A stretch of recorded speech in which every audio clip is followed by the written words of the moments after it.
Good early afternoon, late morning, Knicks Nation. Today is Monday, the first day of December 2025. Here we are. Monday, December 1st, 2025. Hope you had a good weekend. Hope you had a good holiday week and that your family and you had a good time and that the needs of you and your family in terms of food, shelter, clothing, as well as health are being met today. Blessings upon those that work in health, along with first responders every day trying to save lives. Those also that pick up garbage, keep our places clean. Those that make deliveries for our convenience, double blessings. And men and women out here trying to help rescue, deliver, and recover teenagers and children's victims of child molestation and pedophilia. Those that are helping the people that are victims of prostitution, child prostitution, child pornography, human trafficking, and sex slavery. Double curses on all the perpetrators, profiteers, and perverts that make these industries exist. Finally, double blessings on the homeless. More than 700,000 men, women, children, families, senior citizens, military veterans, homeless in the United States of America. Blessings upon them. For theirs is the kingdom. Last night, there was a basketball game at Madison Square Garden. New York Knicks defeated Toronto Raptors 116-94. Knicks are now 13-6, second in the East by percentage points. And having good news about both Landry Shamet and OG Anunoby. Landry Shamet looked pretty good. He looks, happy over there on the sideline, but he's going to be reevaluated in 4 weeks, which basically brings us, being that we're in December 1st, to the end of December. So he's going to be reevaluated then. You figure he'll ramp up a couple weeks. I'm expecting him to be back for the Martin Luther King matinee that the Knicks have annually. So that's very good news, which means he'll be back for the stretch run. He'll be back for the playoffs. This is all good. Secondly, OG Anunoby was reevaluated yesterday. He's playing 3-on-3. So how they do this, he usually plays 3-on-3, then he plays 4-on-4, then he plays 5-on-5. Then he ramps up and gets ready for his next game. Now, I don't know how long all that's going to take. I don't even know how long he's been playing 3-on-3 because they didn't say. I was expecting him to be back for either the Charlotte game on Wednesday or the Utah game on Friday, and I'm still kind of looking at that. The Knicks are not in a hurry to bring him back, and they don't need to be. They have won 4 straight, and the new lineup is balling. So they don't need to bring OG back in a hurry. They could take their time. They could bring him back after this week and bring him back next week if they want to. So they make sure he's 100% healthy before he comes back. Because when he does come back, the Knicks are going to have a decision to make. Beating Toronto yesterday. Now, Toronto was on the second night of a back-to-back. So you got to give them that. Everybody goes through that, every team. That's why on any given night, any team in the league can beat any other team. Charlotte took Toronto double overtime the night before last. They took Toronto double OT, and that will wear any team out. Toronto lost to the Hornets in double overtime. They've been struggling a little bit. They beat Cleveland 110-99. They barely beat the Pacers by 2. I think Brandon Ingram won that game on the last second shot, 97-95. Then they lose to the Hornets in double OT, 118-111. Again, the NBA is the highest skilled players in the world, the most talented basketball players on planet Earth, but it is also a grind. NBA is an 82-game marathon. And so it's almost like an Ironman competition. You got to be able to run marathons, swim, got to be strong, all of that. And that's the league. So they going through the grind, and everybody does. Everybody plays 82 games, 41 at home, 41 on the road, lots of back-to-backs, so everybody doesn't get the same. I wish they did make sure everybody got the same number of back-to-backs. They don't, but I wish they did. But everybody has to play back-to-back games. So it was Toronto's turn. And so they came into Madison Square Garden having lost double overtime the night before at Charlotte and lost to the Knicks big. And you could kind of see they were dragging a little bit at different times of the game. They really are a good team, and they really are gamers. Different points of the game, they were trying their best. They just didn't have enough to compete with the Knicks. The Knicks are a really good team, okay? And they played Friday, had a game to rest, then had this game at Madison Square Garden on Sunday. So they had a little advantage. And Toronto was without R.J. Barrett, and of course the Knicks are without Shamet and OG Anunoby. So the Knicks were better. They were ready. They were better last night. I'm not saying I do believe overall they're the better team, but during the course of the season, the better team wins on a night-to-night basis. And so the Knicks were the better team last night. They were dynamite. I mean, Deuce comes out and hits 4 threes in the first quarter, and then Cat takes over at some point, too big, too strong, too much, and he ends up being the leading scorer. And they just went from there. The game was won on the offensive glass. Here's Mitchell Robinson being ridiculous. And this is exactly, and I mean, not partially, not part-time, like maybe or on the way. This is exactly what I pictured from Mitchell Robinson. 17 minutes, 15 rebounds, 7 on the offensive end. This is exactly what I pictured when I was first suggesting they start Deuce, because you're going to prolong Mitch. He only played 17 minutes. He only scored 2 points, but he was plus 17 because of his dominance on the glass. And in that category of offensive rebound, of course, we know he's the best in the league, but he was very efficient in 17 minutes, getting 15 rebounds. And that's not going to be unusual for him going forward once he gets used to acclimated to that role. And he will very shortly, because it's not going to take much for him to do that. Mitch don't care if he starts or don't start. Many people are trying to make issues that don't exist, which is normal in Knicks Nation with media and all that. But he don't care if he starts or not starts. He does care if he plays, and he did play. He does care if they win, and they did win. So that was the game right there. The offensive boards, the Knicks had 25 offensive rebounds to 14 for the Toronto Raptors. MitchRob, again, 7 by himself on the offensive glass, 5 from Josh Hart, and then a whole bunch of people. Cat had 3, Mikal, Brunson, and Deuce all had 2. I mean, it was a gang mentality led by Josh and MitchRob. So that was the ball game right there, and that was based on energy. A lot of times that's the case. When you start to see teams get 3 and 4 shots at the basket on a possession, that's not the other team not hustling.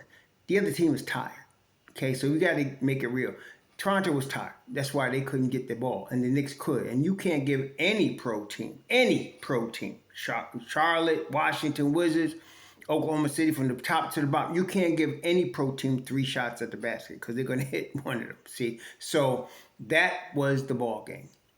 The Knicks played them again next week in the Cup.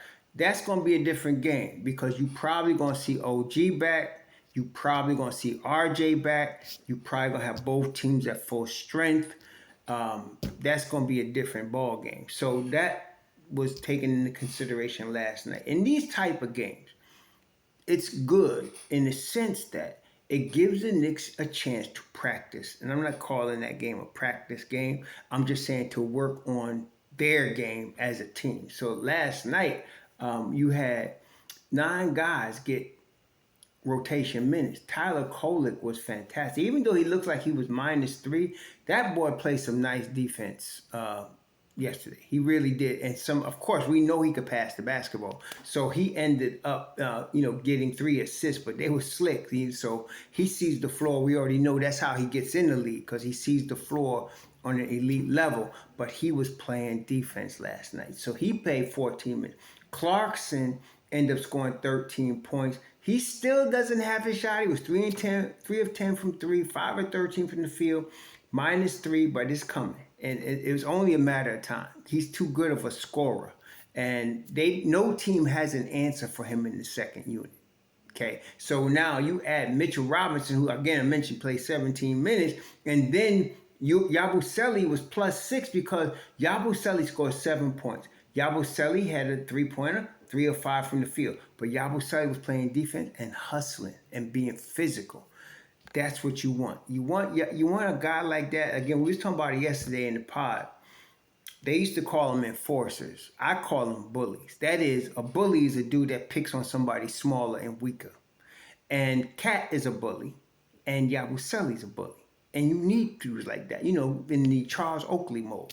Somebody that is going to pick on somebody that's weaker, somebody that comes in the game timid, and somebody going to pick on him. Yabusele playing that role nicely for the Knicks. So now, yesterday, Yabusele, MitchRob, Clarkson, and Kolek was your bench.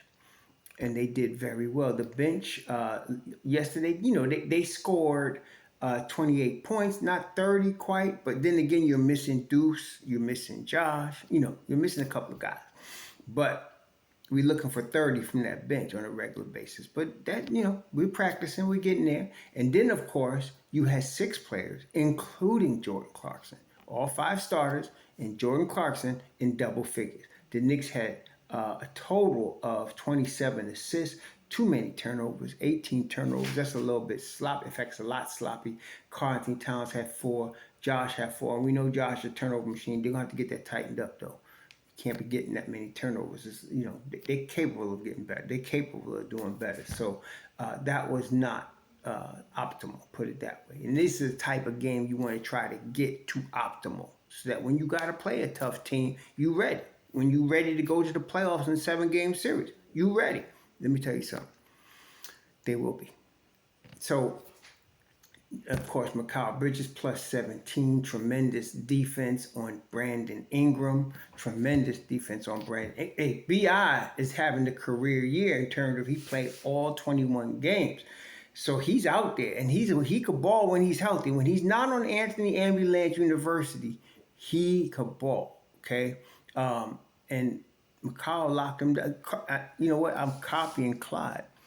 When I called somebody on lockdown, Clyde said, he said, Brandon Ingram is incarcerated. That's what he said.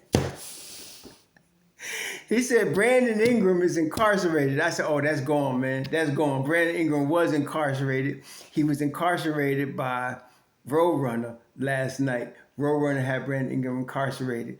Deuce McBride plus 18. Jalen Brunson plus 25. Josh Hart plus 24. They were balling. Deuce 4 of 8 from 3, 50%. 5 of 11 from the field. Jalen Brunson was 18 points. Efficient. And so, look, that's what you want. This is December 1st, right? They just played. That was their 19th game yesterday. Not even 20 games yet. They're getting there. They're getting there nicely. So now they got a big one tomorrow at Boston. Now, in years past, including recent years, before the Tatum injury in the championship year, almost impossible to beat Boston in Boston. Almost impossible. But now they done cleared out Kristaps Porzingis. They made a stupid move in moving Jrue Holiday. Understand it, though, because of the tax implications. And so Tatum being hurt, you basically got Brown. You got Brown. You also lose Al Horford. You some key pieces, man. And so they got Cater playing center. And I don't even know if he going to play because I think Cater hurt himself. Hold on. Let me see here. Let me pull this up on BSPN and see what they got here. I'm looking at the injuries here for Boston. As I'm looking at the injury, Derek White is day to day. He didn't play yesterday, calf. Cater got an ankle. He's day to day. They hurting. But you know what? At the end of the day, you look at the record, look at the standings. Now, Boston's 11-9, which is better than I thought they were going to be, actually. I thought they were headed to lottery, actually, without Tatum and losing all them players. But they got the number 1 opponent point per game in the Eastern Conference. They only give up 111 points a game. They got a differential of 4, which is very good. So that means they playing scrappy. They slowing the ball down. They're being more deliberate, which is the way you want to play when you're shorthanded like this. See, so they're not. You don't want to run and gun with teams when you're shorthanded like that. So they slowed the game down. Mazzulla's smart. Slowed the game down, possession by possession. You make the game half court. You got to execute at a high level, and so that's what they're doing. And that's how you got to try to win games now. Brown is their big gun. He's scoring 28 a game. and he's played in all 20 games, and that's another big thing now. So they're playing deliberate basketball. They're slowing the game down a little bit, and they are getting trying to get good shots and making it a half court game. This actually plays into the Knicks a little bit because they have Peyton Pritchard starting, right? So they have Peyton Pritchard, Jaylen Brown, Derek White, Anthony Simons might start when Pritchard's hurt, things like that. But Cater, they missing the big men. So this is a situation where Cat is going to turn bully ball on Boston. Yeah, they don't got anybody for him. They used to have Al Horford and Jrue Holiday, actually, they used on Cat. And then when they couldn't have them, they used Jaylen Brown. I think the Knicks going to overmatch them in this next game. Knicks because you can't take them lightly now because they will beat you. But I think we can play with them much better than we've been doing in recent years. We did knock them out last year in the playoffs, but I'm saying I think ongoing we got something here. So this is a game for Cat to get busy. In the half court, Jalen Brunson sometimes dribbles too much, as you all know. So he's got to let that ball move and go off ball, make them run a little bit. If he does that, Cat, the offense flows through Cat, you're going to see a lot of open looks for guys like Deuce, McCall, Josh. It's a good game for us. This is even more a get right game. Not that they're not right yet, but this is another step to perfect what they're doing. So I'm looking forward to seeing this game tomorrow night against Boston. Again, we don't want nobody to get hurt, Let's let OG and Shamit work their way back. But in the meantime, the starting unit last night, they did what they're supposed to do. I did not want to see Toronto get 100 points. And what I was a little concerned, it was a little under 4 minutes left when Boston threw in the white towel and then Brown started emptying his bench. And I was like, come on, y'all, don't be giving up all these points. And they didn't. He kept Jordan Clarkson out there, but they did good on defense because when that happened, I think Toronto had 92 points. And I was like, please don't let them outscore us like this and get 100 points. That end of the bench unit, they wasn't having it. So they did good. They wasn't having it. So you're talking about Ariel Huporti, Muhammad Diawara, Tosan Iwoman. They did good. And then, of course, I mentioned Jordan Clarkson was out there with them. They did good. So the Knicks hold Toronto under 100 points. Always a good thing. The differential goes up. I think it's over 7 now. Yes, 7.5. Best in the East. Best in the East. Not best in the league, but I think they're 4th best in the league. Tops of the East. This is good. That starting unit with Deuce and Hart in it is balling.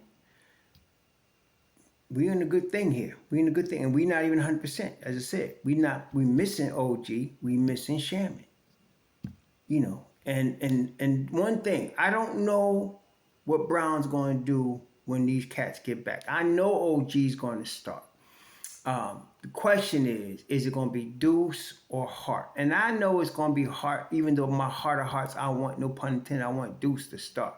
But it's going to be Hart. And Hart's going to start at the 2. Okay. But what's permanent is MitchRob's coming off the bench from now on. That's it. He's coming off the bench, as he should. Look, I don't know how it's going to affect his contract, but I know how it's going to affect the Knicks very well. And the thing is, you're talking about Mitchell Robinson. Let's check it. Let's assume Hart is your starter, right? So your bench unit, you're talking about Mitchell Robinson, Yabusele, Deuce McBride, Jordan Clarkson, and Landry Shamit.